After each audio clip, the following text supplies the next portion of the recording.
Sit down. Thank you ma'am. आप सभी कैसे हो बच्चों? हम लोग ठीक है। हम लोग बहुत अच्छे हैं। आप कैसे हैं? बिल्कुल ठीक।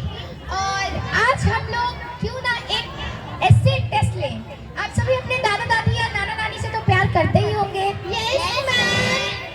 तो आज हम लोग इसी को अपना टॉपिक बनाकर एक ऐसे टेस्ट लेते हैं। हम अपने दादा दादी या नाना नानी के अनुभव से बहुत कुछ सीखते हैं। इसी बेसिस पे we are going to organize an essay competition on the topic मेरे प्यारे दादा दादी या नाना नानी। Take out your pencils, copy and start writing.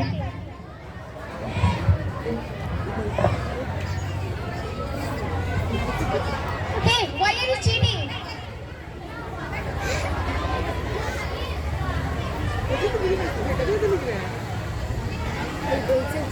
Stop writing. Okay ma'am. Okay, ma'am. Now collect all the copies. पूरी copy से उल्टे बोली रहा है यार नहीं पूछो पर लिखता रहा पहले से ही लिखा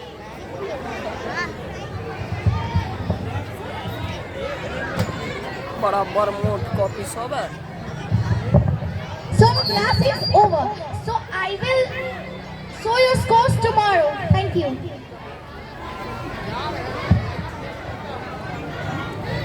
नेक्स्ट अरे माइक बंद कर दो माइक बंद करो mic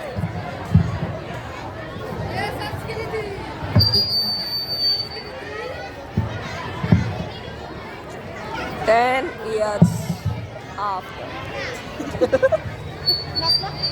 May I come in, ma'am? Yes, come in. Sit. Ma'am, I need to talk to you something important. What's the matter? Tell me.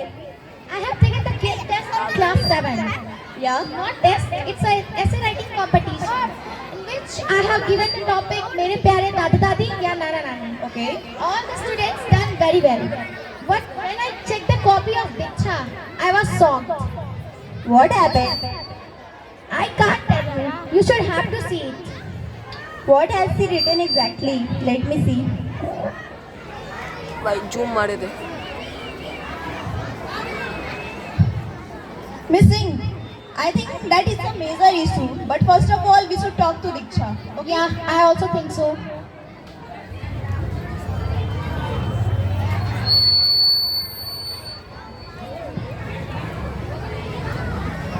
May I come in ma'am? Come in. How are you, my bacha? I am fine ma'am. What have you written in this? Is it right? Yes ma'am, it's true. Oh, I can understand your feeling. And I promise that from now on, you won't live away from your grandparents. Okay? I Go ना and order लगी study माथा कर well. मारा ले Missing. Yeah. Go and contact her parents and tell them to come in my office. Okay? Yeah, I also think so. ए बुआ ए बुआ side हटो ना साइड हटो बुआ हेलो। यस। आप कौन? मैं दीक्षा की क्लास टीचर बात कर रही हूँ। क्या आप दीक्षा के पापा बात कर रहे हैं? हाँ, मैं दीक्षा का पापा बात कर रहा हूँ। नमस्ते सर। नमस्ते। प्रिंसिपल मैम ने आपको मिलने को बुलाया है। क्या दीक्षा ने फिर से कोई शैतानी की है? नहीं, ऐसा कुछ नहीं है, लेकिन आप आ जाइए, बस आपको मैम ने बुलाया है। ठीक है, मैं छुट्टी से पहले स्कूल पहुँच जाऊँगा। Okay, thank you. धन्यवाद सर।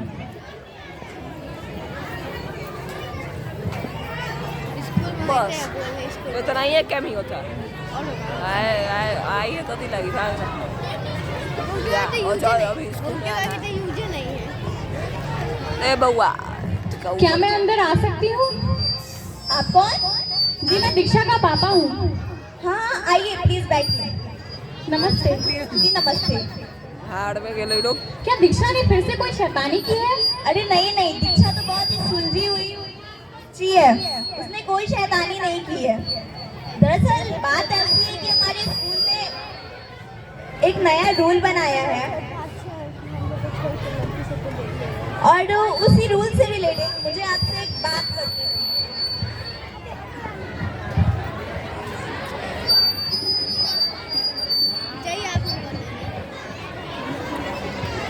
सो एग्जैक्टली बात ये है कि हमारे स्कूल ने एक नया रूल बनाया है जिसमें पेरेंट्स को बच्चे से इंग्लिश में बात करनी होती है उसके बेटर एजुकेशन के लिए।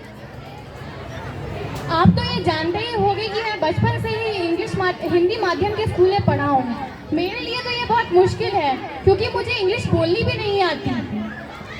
हाँ, मैं समझ सकती हूँ कि आपकी भावनाएं क्या है, पर rules are rules and it is applied on all of us. इसलिए आपको अपनी बच्ची से तब तक ही दूर रहना पड़ेगा। हमने अपने बच्चे को इंग्लिश माध्यम के स्कूल में इसीलिए भेजा ताकि वो अच्छी एजुकेशन प्राप्त कर सके और हमसे भी आगे बढ़ सके। लेकिन इसका मतलब यह तो नहीं कि हमें बस इंग्लिश नहीं आती इसकी वजह से हम अपने बच्चे से बात भी ना करें। मैं समझ सकती हूँ, पेरेंट्स ऐसे होते ही है। वो चाहते हैं कि उनके बच्चे उनसे ज़्यादा एजुकेशन प्राप्त करे, उनसे ज़्यादा पढ़े, उनसे ज़्यादा आगे बढ़े, और यही चीज़ सोच व सोच पीढ़ी दर पीढ़ी बदलती जाती है और इसी को हम जनरेशन गैप कहते हैं।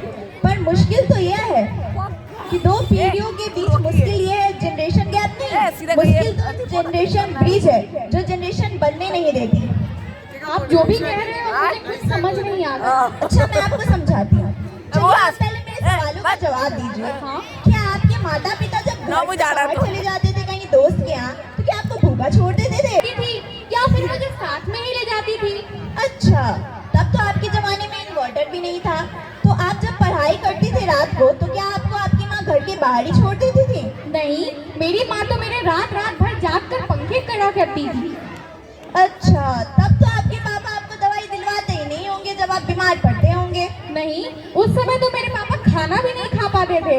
वहाँ मेरी माता और मेरे पिता दोनों मेरे पट्टियाँ किया करते थे। अच्छा, तब तो आपके माता पिता आपको त्योहार में कपड़े ही नहीं दिलवाते होंगे। नहीं, मेरी माता तो बहुत सरल स्वभाव की थी।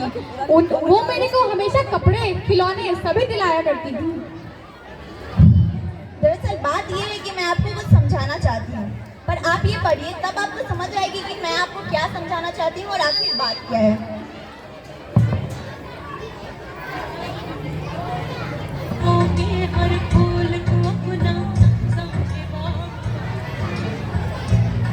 मेरे प्यारे दादा दादी, मेरा नाम दीक्षा है और मैं 7वीं कक्षा में पढ़ती हूँ। मैं अपने दादा दादी से बहुत प्यार करती हूँ और वो भी मुझसे बहुत प्यार करते हैं। मेरी दादी मुझे राजा रानी और परियों की कहानी सुनाती है और मेरे दादाजी मुझे मेरे पापा के बचपन की सलाह के बारे में बताते हैं और कहते हैं कि मेरे पापा बिल्कुल मेरे जैसे हुआ करते थे। लेकिन आज जब मेरे दादाजी को मेरे पापा के सहारे की जरूरत है तो वो अपनी जिम्मेदारियों और फर्ज से पीछे हट रहे हैं। मेरी माँ अक्सर मेरे दादा दादी को कोसती है, वह कभी भी उन्हें समय पर खाना नहीं देती और हम जब भी किसी फंक्शन में जाते हैं तो मेरी माँ दादा दादी जी के लिए खाना नहीं बनाती है। उनसे कह देती है कि मंदिर में भंडारा हो रहा है, वहीं जाके खा लेना है। मेरी मम्मी पार्लर जाकर बहुत पैसे खर्च करती है, लेकिन मेरे दादा दादी को बुखार भी हो जाए तो दवाई भी नहीं दी। मेरे पापा कहते हैं कि मेरे दादा दादी पुराने जमाने के हैं और उनका रहन सहन भी गांव का है। यदि मैं उनसे बात करूंगा या उनके साथ रहूंगा तो मेरी सोच भी उनके ही जैसी हो जाएगी और मैं जिंदगी में कभी आगे नहीं बढ़ पाऊंगा। इसी कारण से मैं पिछले 1 साल से दादा दादी के कमरे में नहीं गया हूँ, क्योंकि मेरा उनके पास जाना और उनसे बात करना मेरी मम्मी पापा को पसंद नहीं है। मैं अपने दादा दादी से बहुत प्यार करती हूँ, उनको बहुत मिस करती हूँ। आई लव यू दादा दादी। दीक्षा, कक्षा 7।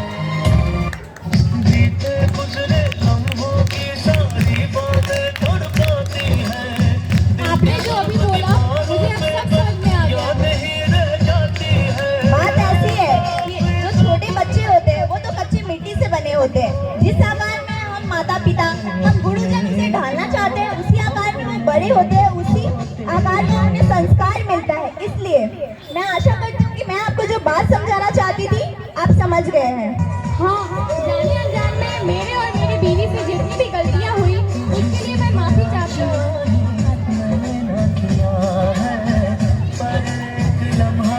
हो गया हो गया काट देगा।